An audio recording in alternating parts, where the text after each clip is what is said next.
My girlfriend always said, "You're too sensitive. Learn to take a joke," when she insulted me publicly again and again. So I started joking back about her cooking, her driving, her career. When she got upset, I said, "Too sensitive. Learn to take a joke." The day she realized she'd created a monster. I, 26 male, am sitting here wondering how the hell my relationship turned into a psychological experiment on double standards. My girlfriend Natalie, 28, and I have been together for 2 years. She's objectively attractive, works in fashion marketing, and has this whole brutally honest persona that her friends eat up. Problem is, her only goes one direction. It started small. Little digs at parties. "This is my boyfriend Alex. He's in accounting. I know. Thrilling, right?" At least he's consistently boring. Everyone would laugh. I'd force a smile. Later I'd tell her it bothered me. "Oh my God, you're so sensitive. It's just a joke. Learn to laugh at yourself." Then it escalated. Last month at her friend's engagement party, Alex wanted to wear his blue shirt, but I told him it makes him look like a Best Buy employee. He still wore it. Can you believe it? Now everyone's gonna ask him where the electronics section is. 60 people laughed. I stood there holding my drink, feeling like an idiot. In the car after, "That was humiliating, Nat. Babe, you're being dramatic. It's called having a sense of humor. Maybe if you didn't take everything so personally, you'd actually be fun at parties." The pattern was always the same. She'd mock me publicly, I'd express hurt privately, she'd call me sensitive, dramatic, boring, I'd apologize for overreacting. Repeat. 3 weeks ago, she did it at my company dinner. My workplace event. Alex is so cute, he practiced his presentation for 3 days. 3 days for a 5-minute quarterly report. I told him nobody cares about spreadsheets that much, but he insisted on being prepared. He even made note cards. My boss was there, my team was there, everyone gave those awkward sympathy laughs. That night, I didn't say anything. I just made a decision. If jokes at your partner's expense were just having fun, then let's have some fun. Update 1. Started small the next morning. She made breakfast, scrambled eggs that were basically rubber. "Wow, babe, these eggs are interesting. Did you use them to practice your tennis serve first? I mean, they're so bouncy I could probably use them as stress balls at work." She froze. "That's mean." "It's just a joke, Nat. Don't be so sensitive." She glared but said nothing. That weekend, her friends came over for wine night. Natalie was telling them about her new campaign at work. "Oh yeah," I interjected. "Nat's Instagram campaign, the one where she spent 3 weeks choosing between 2 identical shades of beige? Revolutionary stuff. Really pushing boundaries in the beige community." Her friends looked uncomfortable. Natalie's face went red. "Alex, that's my job you're talking about. And accounting is mine. But that's never stopped you. Come on, babe, learn to laugh at yourself." The car ride incident was next week. She was driving us to dinner and nearly rear-ended someone while texting. At dinner with her parents, I casually mentioned, "Your daughter's driving is an adventure." Today, she almost introduced us to the car in front of us because she had to respond to a meme. Multitasking queen. Well, if you count almost causing accidents as a task. Her dad laughed nervously. Her mom looked concerned. Natalie was speechless. In the bathroom, she cornered me. "What the hell is wrong with you?" "Nothing's wrong. I'm just being funny. You know, having a personality, being fun, all those things you say I should be." "This isn't funny, it's cruel. Weird, because when you do it, it's hilarious." The realization started to dawn on her face. This is about the company dinner? This is about 2 years of being your punchline, Nat.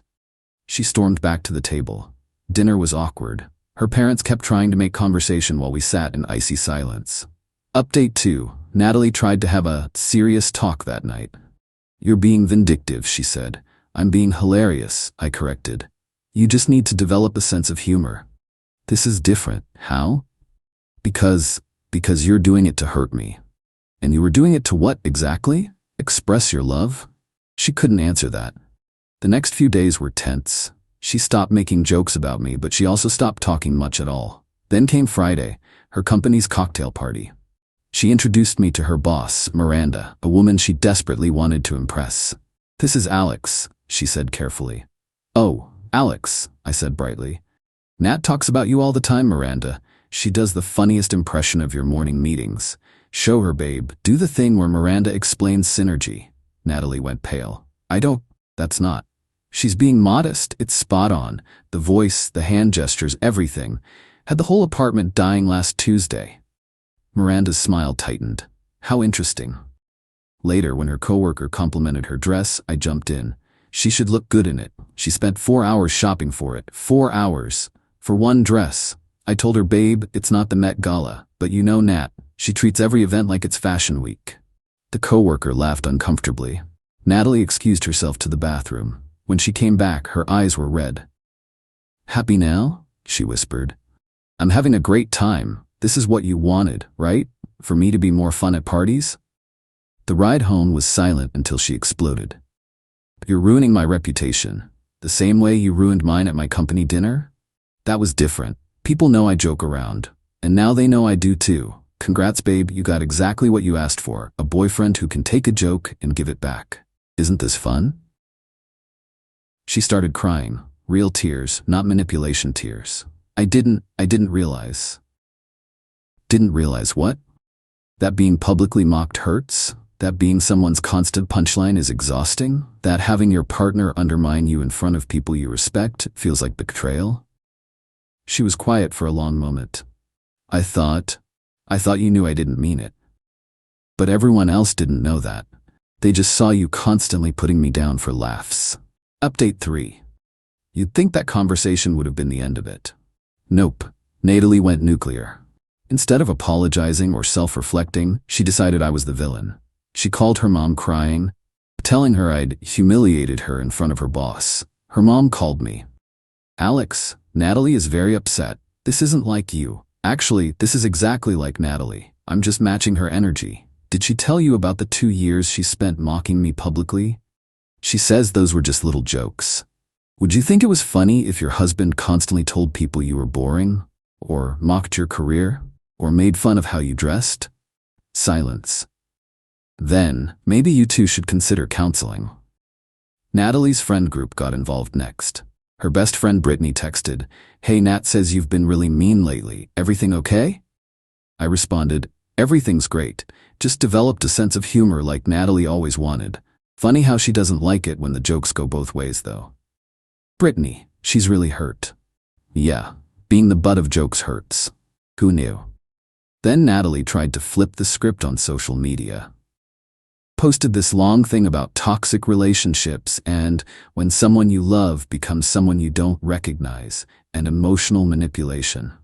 The comments were all supportive until I commented, "Interesting perspective from someone who spent 2 years telling rooms full of people I was boring. Remember the engagement party? The company dinner, that comedy night where you literally used our relationship as a stand-up routine?" She deleted the post within an hour. But the kicker came Saturday. She organized a girls' intervention brunch and accidentally included me in the group chat planning it. "Brittany, we need to help Nat deal with Alex's emotional abuse. He's becoming a different person. It's scary." Her sister, has he always been this vindictive? No, he used to be sweet, just boring and safe, you know? Now he's mean, boring and safe. That's what she really thought of me. I screenshot everything and sent it to her with one message. "Now I understand. I wasn't your boyfriend, I was your entertainment." Update 4. Natalie panicked when she realized I'd seen the group chat. "That's not what I meant. Boring and safe? That's literally what you meant. I meant reliable, stable. You meant boring and safe, someone you could mock without consequences because I was too sensitive to fight back." She tried damage control, showed up at my office Monday with lunch, acting sweet. My coworker James saw her and said, "Oh hey, it's the comedian. Alex told us about your tight five at the company dinner. Real funny stuff about his note cards." She turned red. I was just being hilarious, right? I said, "James, did I tell you about her driving? Comedy gold." She left without saying goodbye. That night, she went full victim mode.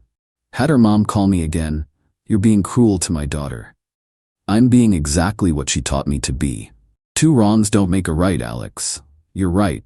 That's why I'm ending this. Tell Natalie we're done. You're breaking up with her through me? No, I'll tell her myself. Just wanted you to know since you're so involved. I went home to find Natalie in my apartment, She had a key, surrounded by tissues, laptop open to apartment listings. You can't break up with me, we live together. No, you stay here most nights. Your name isn't on the lease. Your stuff is here, but you have your own place. I basically live here, then basically move out. She switched tactics. I'll change. I'll stop making jokes. It's not about the jokes anymore, Nat. It's about the fact that you genuinely see me as boring and safe, a placeholder, someone to mock for entertainment. That's not true. Your group chat says otherwise. She started ugly crying. You weren't supposed to see that.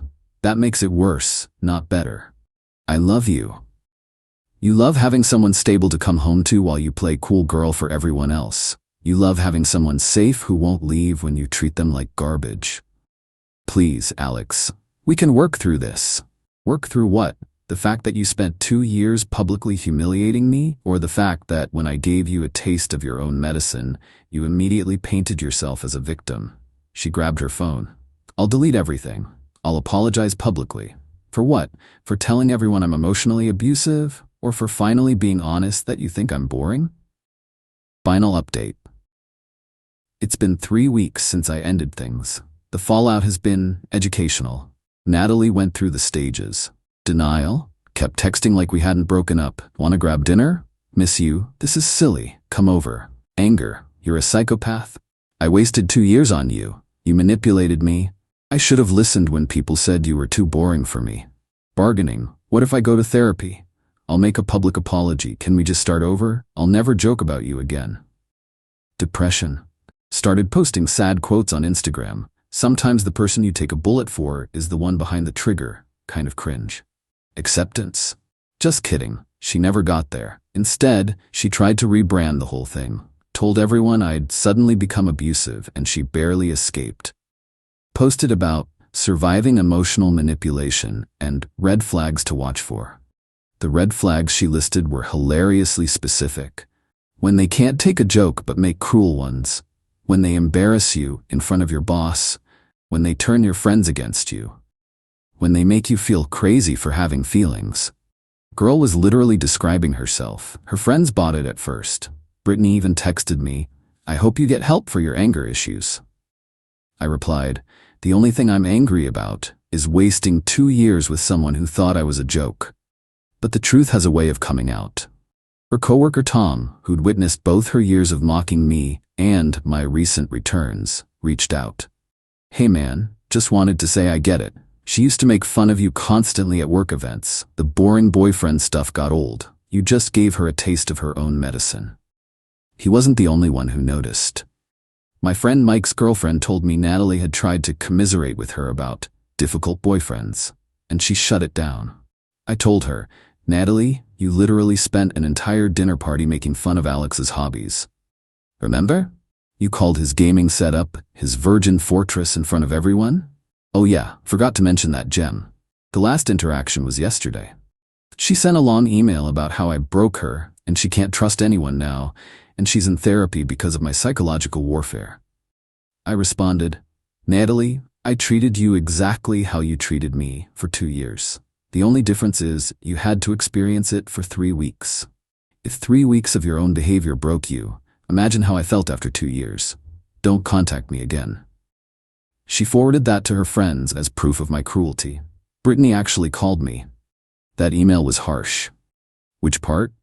The part where I pointed out the double standard, or the part where I asked to be left alone? You know what you did to her. I literally did exactly what she did to me. If it was wrong when I did it, wasn't it wrong when she did it? Long pause. That's different. Foul. She hung up. Here's what I learned. Some people genuinely believe they're entitled to treat you like garbage and expect you to smile about it. They'll call you sensitive, dramatic, boring, anything to avoid acknowledging that they're just mean. And when you mirror their behavior back to them, they'll cry abuse faster than you can say, double standard. Natalie wanted a boyfriend who could take a joke. Well, she got one. Turns out she was the one who couldn't take it. My only regret? Not doing it sooner. 2 years of being someone's punchline, thinking I was too sensitive, doubting my own feelings. All because she convinced me that cruelty was comedy and boundaries were weakness. Now I'm dating someone new, Rachel, she thinks I'm funny without needing to mock me. Wild concept, right? She actually laughs with me, not at me. Last week at a party, someone asked how we met. Rachel said, dating app. His profile said he was an accountant who games and makes spreadsheets for fun. I thought, finally someone honest. Her friend laughed. Spreadsheets for fun? Rachel smiled. Right? How refreshingly weird. I love it. No punchline, no mock embarrassment, just actual affection for who I am. Natalie texted me from her friend's phone last night. Saw you with someone new. Guess you moved on quick for someone who claimed to love me. She looks boring too. Perfect match. I didn't respond, but Rachel saw it over my shoulder and said, is that the ex who thought making fun of you was a personality trait? Yeah.